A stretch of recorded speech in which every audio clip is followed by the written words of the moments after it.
What's going on, Internet? Brandon and Jazz from Nerdlocker.com, and we've got some comic book reviews for you this week. I personally read some craziness. Did you? I'm ready to talk about it. Well, mine were crazy too. Mine are crazier. Hey there guys, Cubby here with my comic reviews this week. Big week, and I'm going to start off with Fatale number 4. It's probably one of the cooler indie books I've read in a while, image book that Ed Brubaker is writing. It takes that classic noir style that he really loves to do. He really works with it well, and it kind of puts a supernatural twist on it. This issue, finally things really start going down. It's been getting crazy, and this is where it hits ahead and things are really kicking into high gear. I'm really kind of confused as to how it's going to keep going and everything, just because I think I missed the last issue and I kind of missed something, but overall the storytelling was really well laid out and put together, and I cannot say enough good things about this book. I'm going to give it overall 4 out of 5 Nerd Skulls. All right guys, my next book is Richie Rich, comics number 45.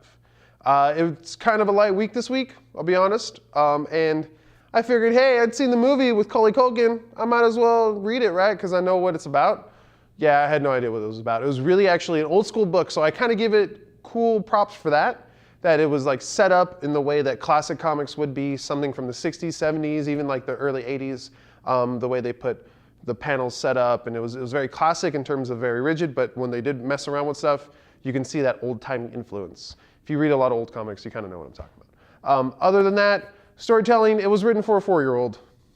I'm 23, didn't really click with me. Art was pretty cool, and they had like 4 different artists on it, which was very interesting and cool to see, but really, it's been done before and it's old-timey stuff. I mean, if it's for a little kid, I would totally give this book to them, although I would stop at like 5 years old because they're probably going to be too smart when they're 5 years old. So I'm going to give this 2 out of 5 Nerd Skulls. All right, guys, my next book is Action Comics number 8. I've read this book so much. It's amazing. It's just getting to the point where things are starting to make more sense. Things happen. I mean, you see Kandor in this issue. You see Metallo, or what could be Metallo, and most importantly, you see Brainiac. And something different done with Brainiac that we've kind of seen it happen before. I want to see how they tackle it in this new universe. I'm really excited to see where this book is going, especially for the next issue. Supposedly, it's going to be a parallel universe Superman, so cannot wait because DC parallel universes are the best. I'm giving this book 4.5 Nerd Skulls. Yeah, guys, my next book was Avengers vs. X-Men number 1. Got to read it. This is awesome. It's actually a very interesting story, very fast-paced, a little more fast-paced than I thought it'd be, and there was a little bit of action, which I really enjoyed, because I thought there was going to be no action whatsoever in this book. Thought that was all going to be saved for Avengers versus X-Men versus, but it's not. So thankfully, but this issue tackles the Phoenix Force. It's coming back. We all know this. It's kind of been hinted at and previewed and blah. We've been having it shoved down our mouths pretty much. So finally, the Phoenix Force is coming to Earth. The Avengers want to stop it. The X-Men say this is our problem. Of course, it's going to go down. So cannot wait to see how this turns out. There's a really cool last page, big reveal in the middle of it too. So I cannot wait for you guys to see what you think about it. Personally, I'm going to give this a 5 out of 5, even with the Romita artwork. I hate John Romita's artwork, but it's still a 5 out of 5 book. Hey guys, Invincible 90 came out this week, so of course I grabbed up on it and it was amazing. The Walking Dread is back in this issue. I don't know if you guys remember that old villain, kind of poking fun of Robert Kirkman's other book, The Walking Dead. Also, Emperor Thrag lays out all of his cards on the table mistakenly to Dinosaurus in this issue, and it gets a little crazy. You're going to want to read this issue. A lot of stuff happens and it changes direction. Really good issue. I'm going to give it 4 out of 5 Nerd Skulls. A book I've been really interested in came out this week. It's called Whispers. Number 2 came out this week. I'm really interested because Joshua Luna does the book, and I'm a huge fan of the Luna brothers from books like Girls and The Sword and things like that. So I picked up this book. The art is absolutely amazing. The story's kind of slowly chugging along, but a very interesting premise. You're pretty much viewing the mind of a victim of OCD, but there's a little bit of a twist in it. You will want to read this book. I'm interested. I want to read more of it, and the art is always amazing. So for that, I'm going to give this book 4 out of 5 Nerd Skulls.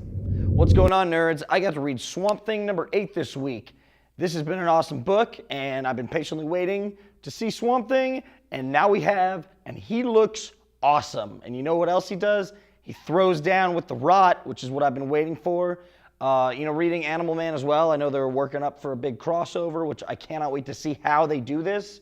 But Scott Snyder keeps knocking this one out of the park. I cannot say enough good things about this writer and everything he does. Swamp Thing is incredible. Swamp Thing is a BA. You need to be reading this. 5 out of 5 Nerd Skulls. Hey nerds, got to read Red Lanterns number 8.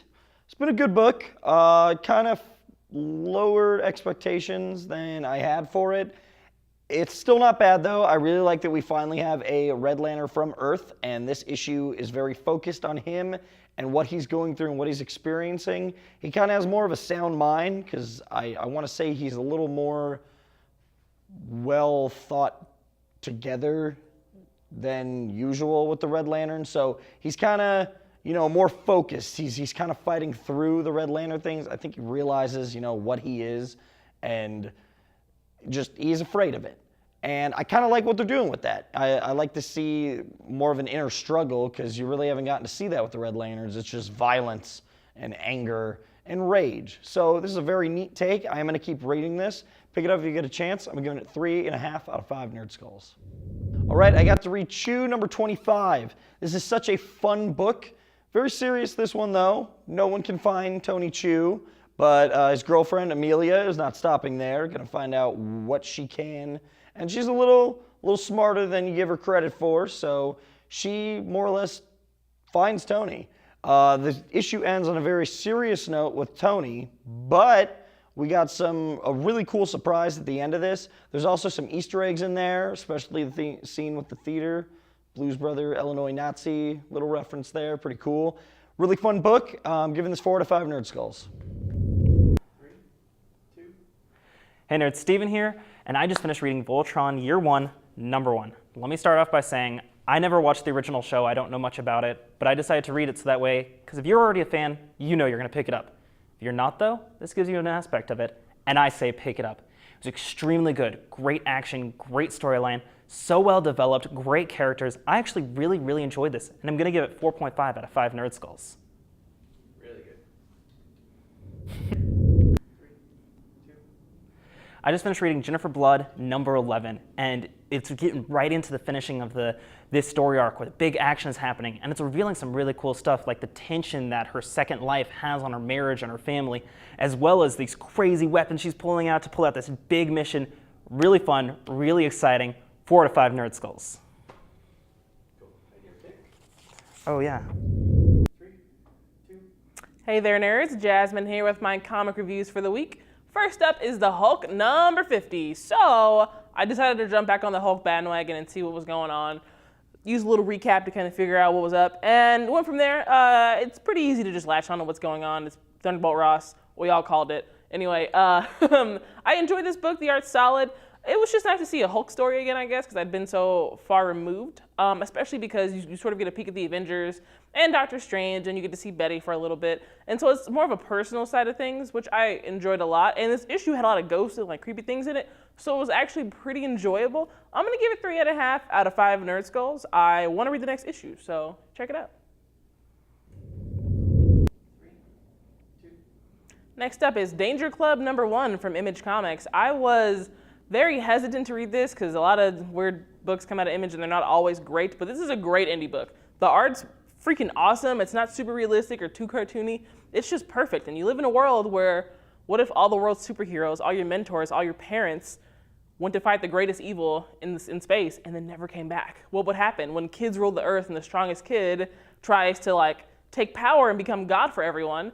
And the Danger Club comes in and saves the day, or at least stops him. So I'm really excited to see where this goes, because you have this group of kids who stop this godlike, superpowered child from becoming pretty much like the ruler of Earth, but at the same time, they're going to become the rulers of Earth. So there's a lot of conflict there, and I really want to see what happens in the next issue. This book, I think, is going to be really awesome. I'm going to give it 5 out of 5 Nerd Skulls, and you should definitely stay tuned.